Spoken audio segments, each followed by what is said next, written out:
The first time a campsite disappeared, everyone blamed the storm. The second time, they blamed a map printing error.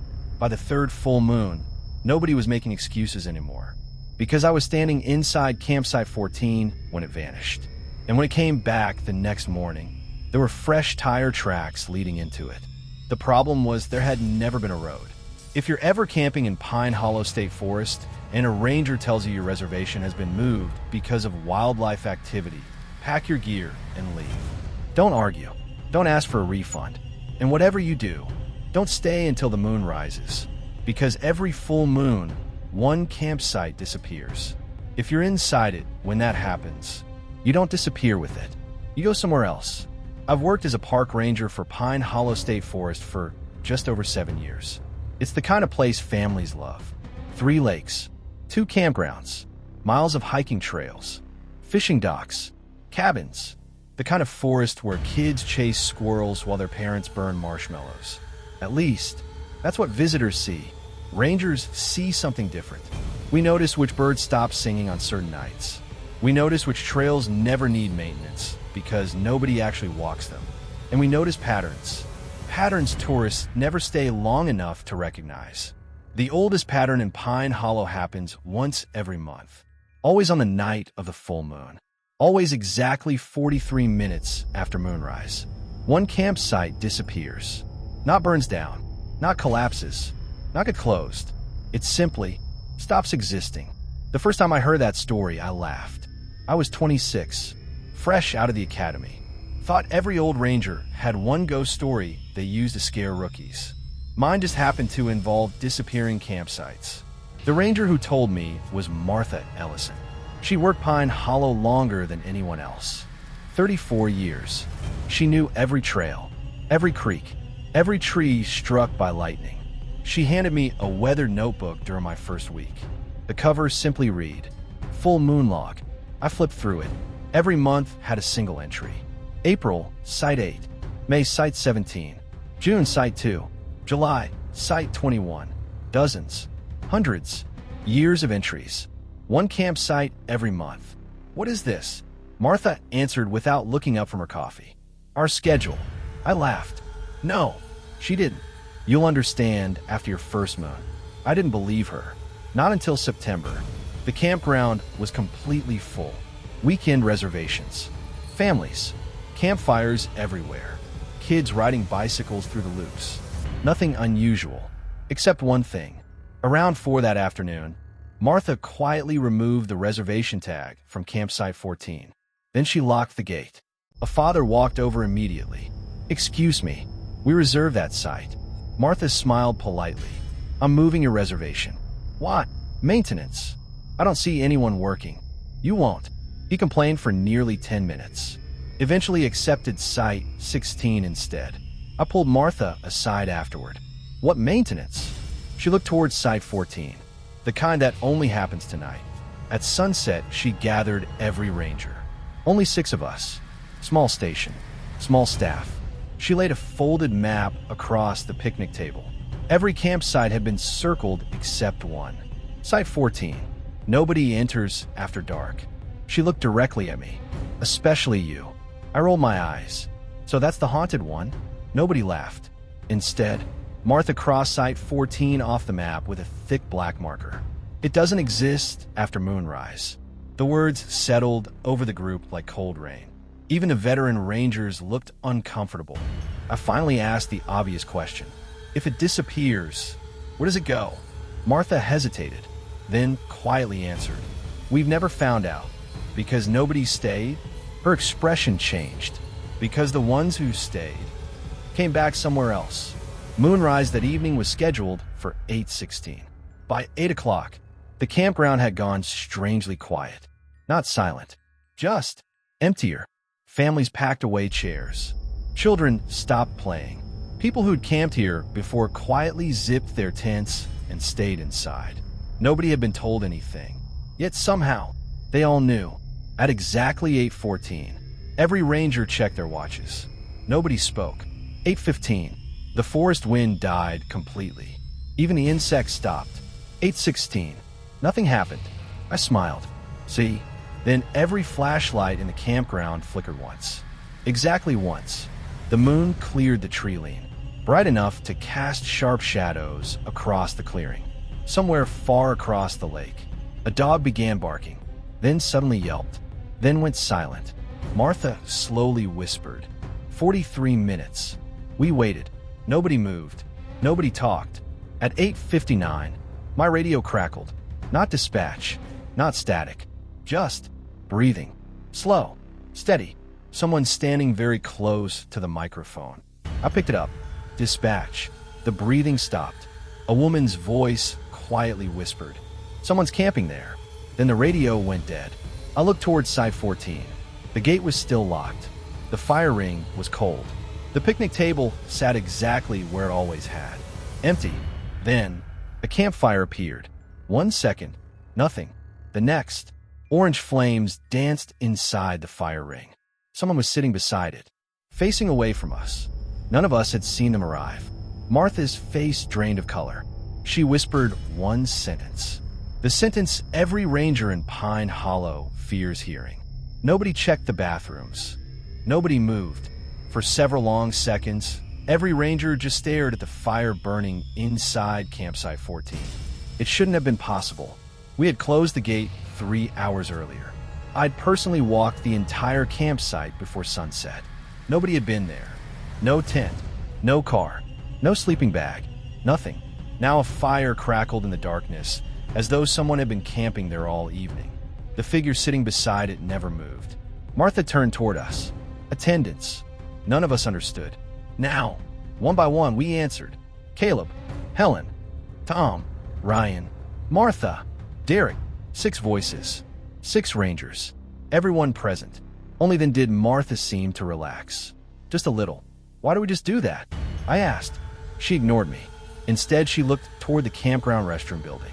The lights were off. The door stood slightly open. It definitely hadn't been open before. Derek, you checked the south restroom before sunset. He nodded immediately. Every stall, every shower, completely empty. Martha looked back at the fire. Then someone arrived after we locked the campground. Maybe they climbed the fence. She slowly shook her head. There isn't a fence. I frowned. What? There has never been a fence. I looked toward the entrance. There absolutely had been a steel entrance gate. I had locked it myself. Hadn't I? For one strange second, I couldn't remember touching it. I remembered walking toward it. I remembered hearing the chain, but I couldn't actually remember locking it. The memory felt edited before I could think about it any longer. The figure beside the fire stood up. He was an older man. Gray jacket, baseball cap, average height, nothing unusual. He stretched casually like someone settling in after a long drive. Then he looked directly toward the ranger station. Toward us, even though we were almost 200 yards away. He waved. Every ranger except me immediately looked down. I looked back at them. What are you doing? Martha answered without lifting her head. If they wave, never wave back. Too late. The man smiled, then slowly raised his other hand. Not waving anymore. Counting. 1 finger. 2, 3, 4, 5, 6. Exactly 6. The number of rangers standing in the clearing. My heartbeat sped up. Who is he? Nobody answered. The man lowered his hands, turned around, walked into the trees behind campsite 14. His flashlight never switched on. Within seconds, he vanished into complete darkness. The campfire kept burning. 10 minutes passed. Nobody spoke. The moon climbed higher. The forest remained unnaturally quiet. Then, the fire went out. Not gradually. Instantly. 1 second flames. The next, nothing. Smoke continued rising from cold ashes. Martha finally looked at her watch. 3 minutes. Until what? She didn't answer. Instead, she quietly counted. 1. Nothing. 2. A deep rumble echoed beneath our boots. Not thunder. Something underground. Slow. Massive. Like an enormous elevator beginning to move. The entire campground vibrated. Coffee cups rattled inside the station. Loose gravel danced across the pavement. The vibration lasted maybe 5 seconds, then stopped. Silence. Martha looked toward campsite 14. So far, normal. I stared. Everything looked exactly the same. Then I noticed something. The picnic table was gone. I blinked. No, not gone. Further away. No, smaller. No, both. The entire campsite seemed to be shrinking. Not collapsing, not sinking, simply getting farther away while remaining exactly where it was. The fire ring, the bear box, the lantern post, everything growing smaller, as though the campsite itself had moved hundreds of feet away without changing position. What am I looking at? I whispered. Helen answered quietly. It started. The edges of campsite 14 shimmered. The air bent, like heat waves rising from asphalt. Except the night was cold. Grass around the campsite remained perfectly still. Only the ground inside Site 14 distorted. Then, I heard children laughing. Not nearby, very far away, echoing, like a campground full of families somewhere across a lake. Except, there wasn't another campground within 20 miles. The laughter grew louder. Campfire music drifted through the trees.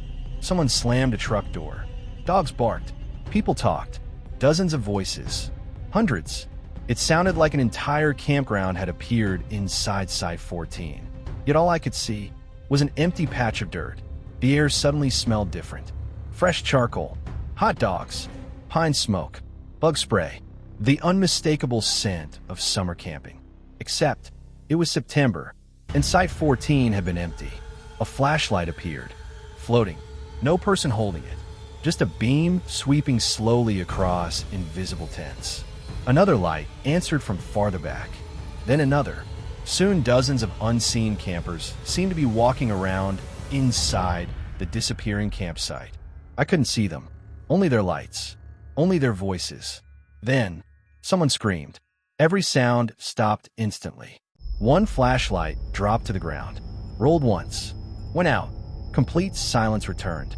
Martha slowly closed her eyes. They noticed. Before I could ask who, the ground inside Site 14 simply ceased to exist. Not a crater. Not darkness. Nothing. The campsite had been replaced by an impossible square of dense black fog. Perfect edges. Perfect corners. Like someone had cut a piece out of reality itself. And from somewhere deep inside that blackness, a woman's voice softly called my name. Caleb, I think I found your campsite.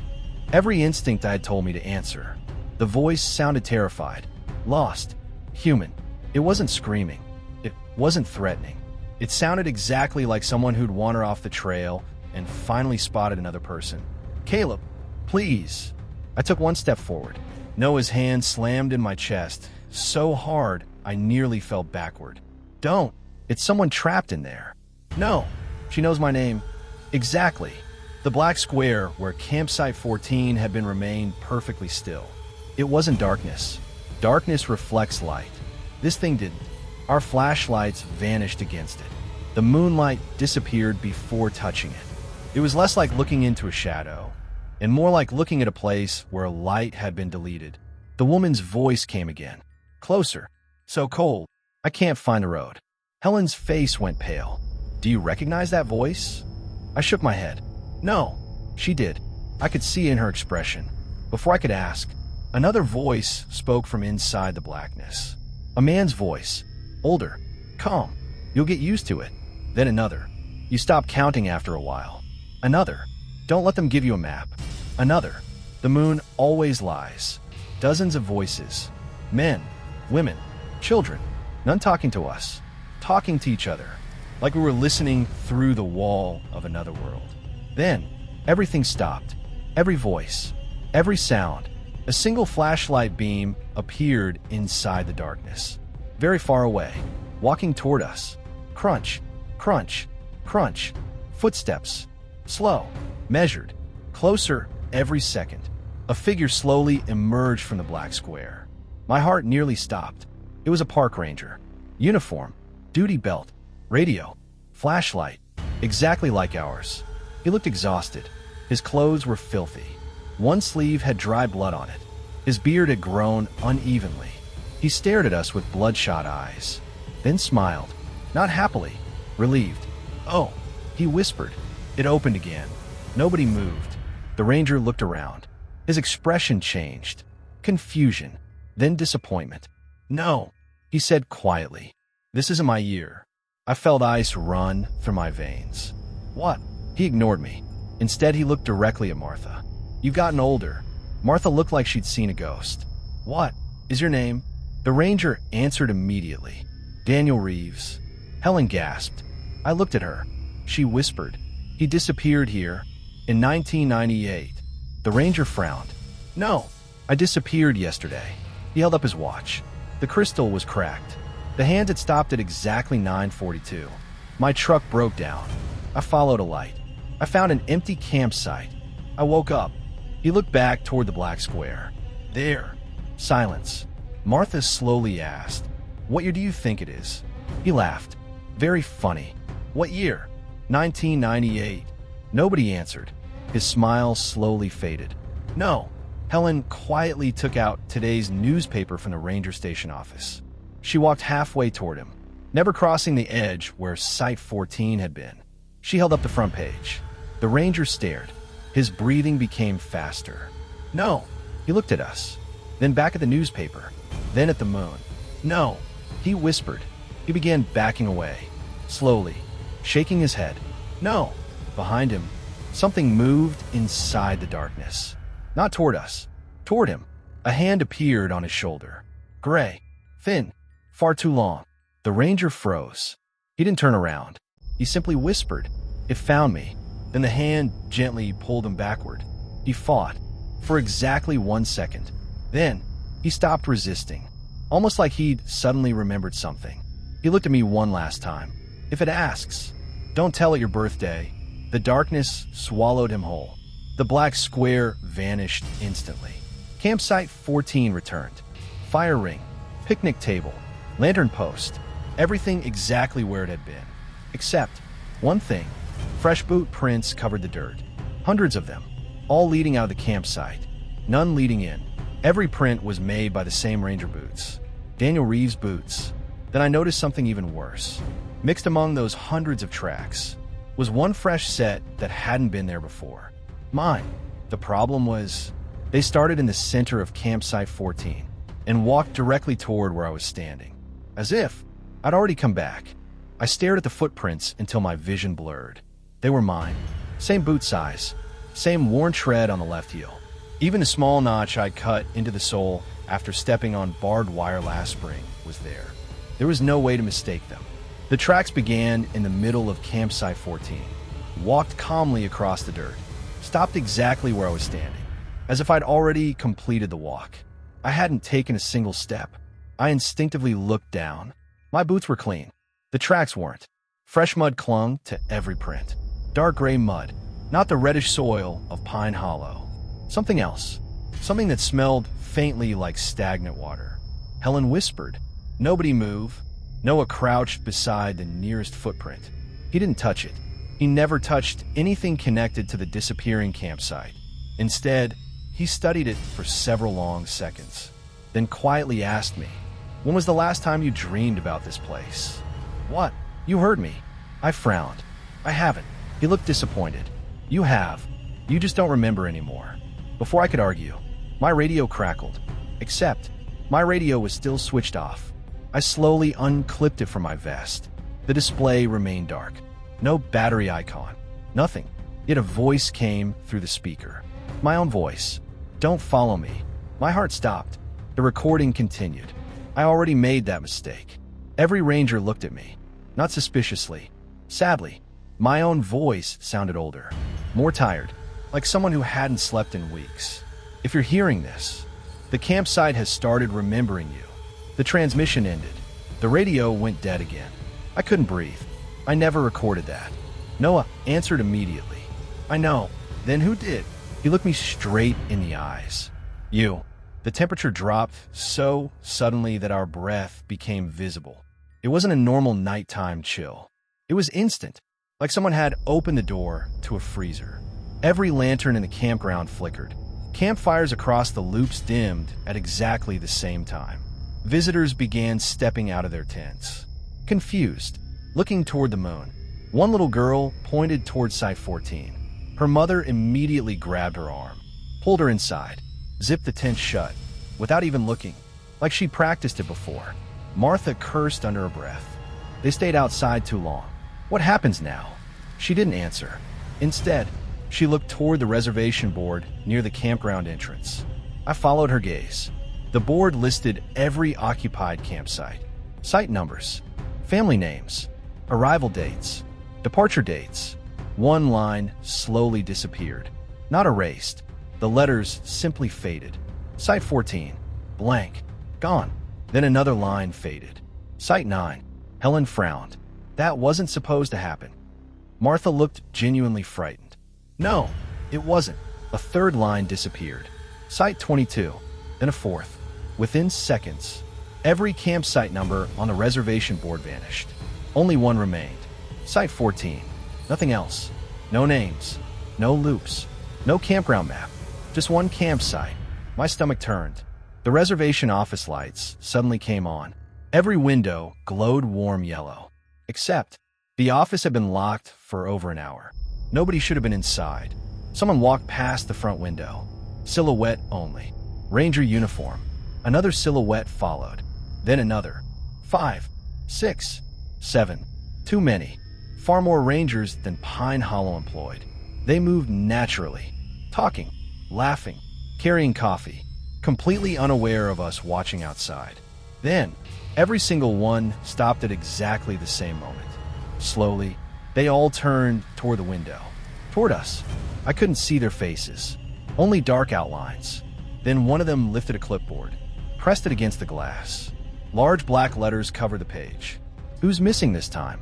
The office lights instantly shut off. The building went dark. Nobody spoke. A truck engine started somewhere deeper in the campground. Not unusual, except no vehicles were allowed inside after quiet hours. Headlights slowly appeared between the trees.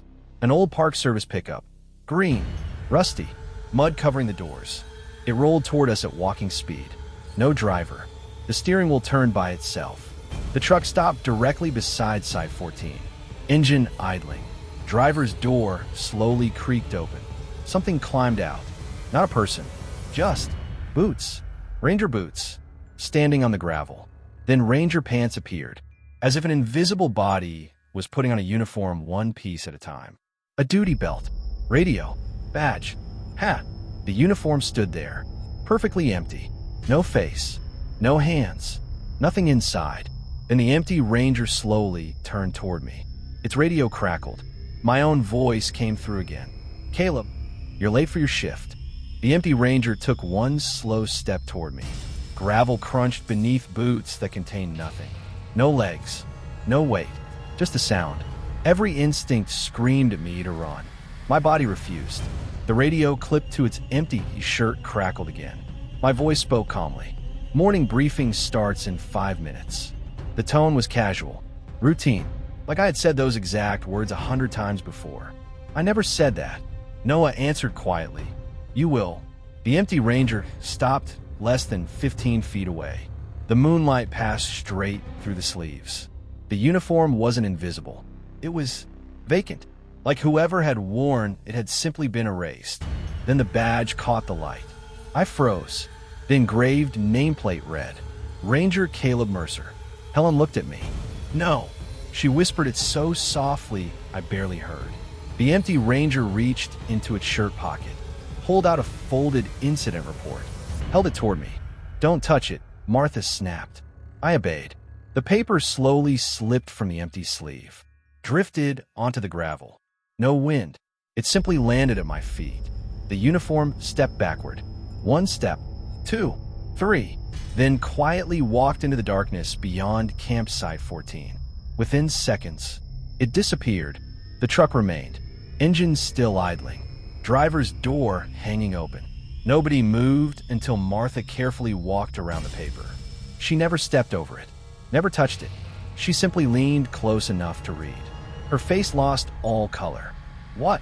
Helen asked. Martha looked at me. It says you're overdue. For what? She swallowed. It doesn't say. I ignored her warning. Curiosity won. I bent down and picked up the report.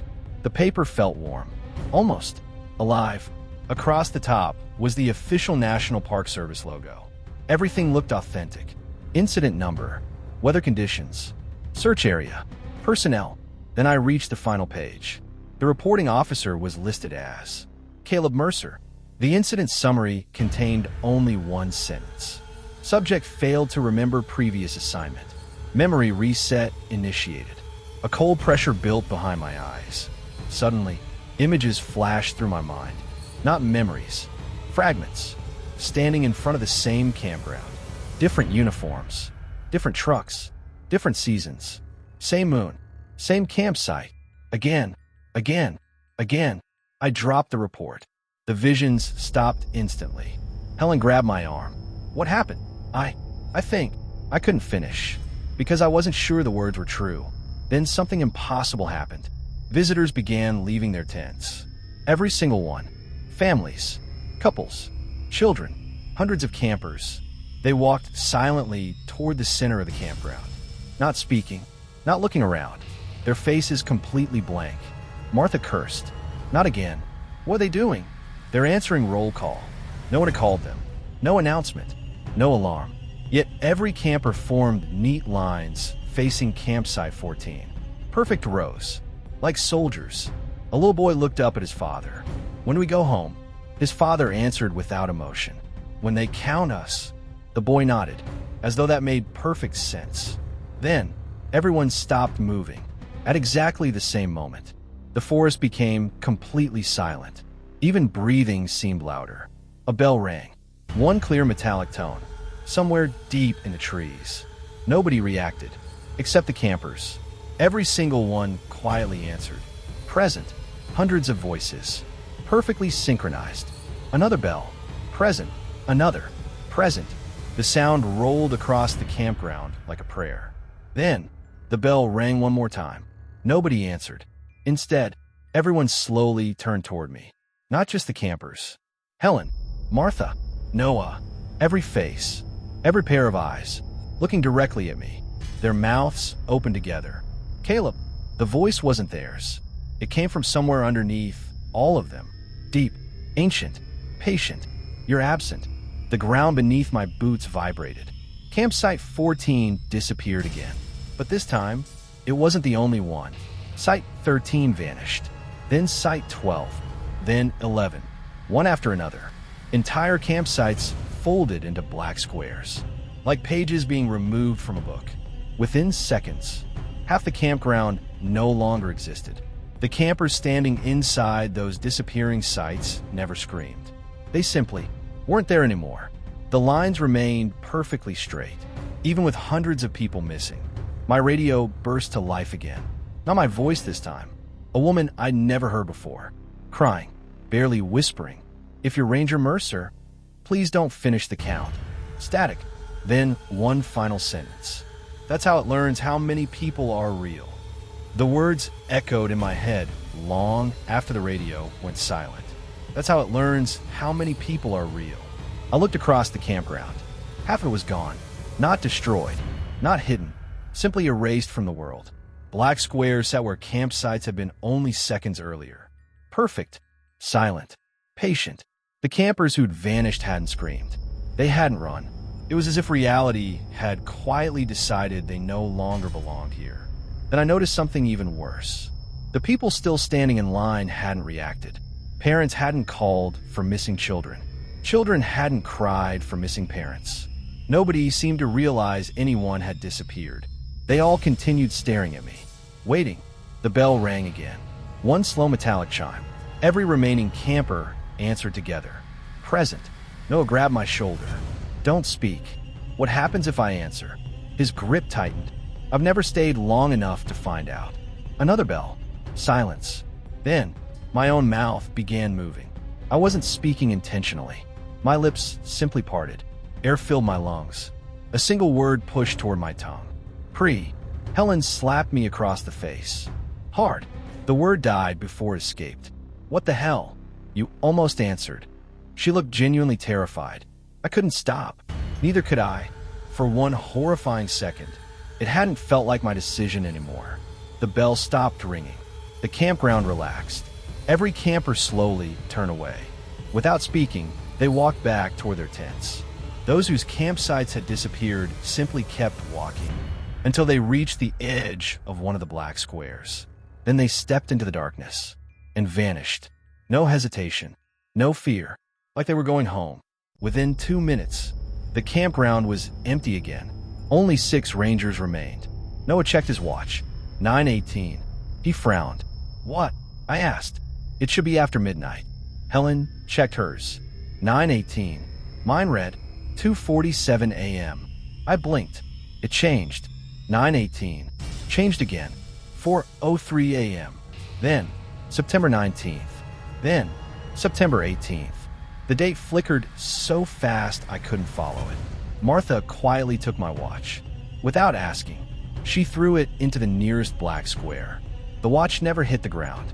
It simply disappeared. You don't carry time home from here. I stared at her. What does that mean?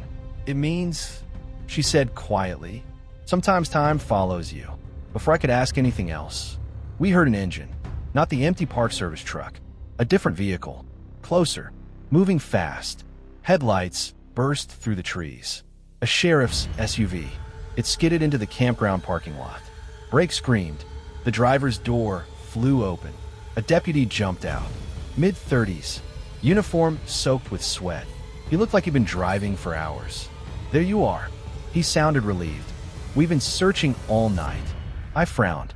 It's only 9. He stared at me. What? It's 9:18. His expression slowly changed. No. He glanced at his watch, then toward the sky, then back at me. You've been missing for 3 days. Silence.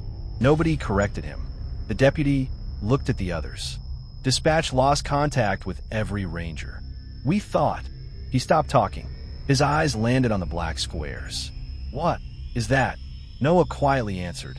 Don't look too long. The deputy ignored him. He walked closer, only a few feet, trying to understand what he was seeing. Then he frowned. I hear people. I felt my stomach drop. So do we. No.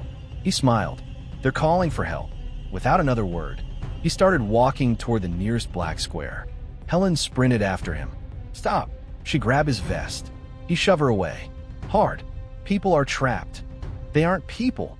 Noah shouted. The deputy looked back at us. Confused. Angry. What's wrong with you? Then, someone inside the darkness called his name. Eric. He froze. His face crumpled. Dad. The voice answered. I'm right here. Eric never looked back again. He stepped into the black square. 1 foot, then the other. His flashlight beam vanished first, then his shoulders, then his head. Within seconds, he was gone. The black square rippled once, like water disturbed by a pebble, then became perfectly still again. Nobody moved. 5 seconds later, Eric walked back out. He looked exactly the same. Same uniform, same flashlight, same face. Except, he stopped walking, turned toward us, smiled. I couldn't find him. Then he asked, which one of you is Caleb? Every ranger slowly looked at me. Eric smiled wider. Oh, so, you're the next one.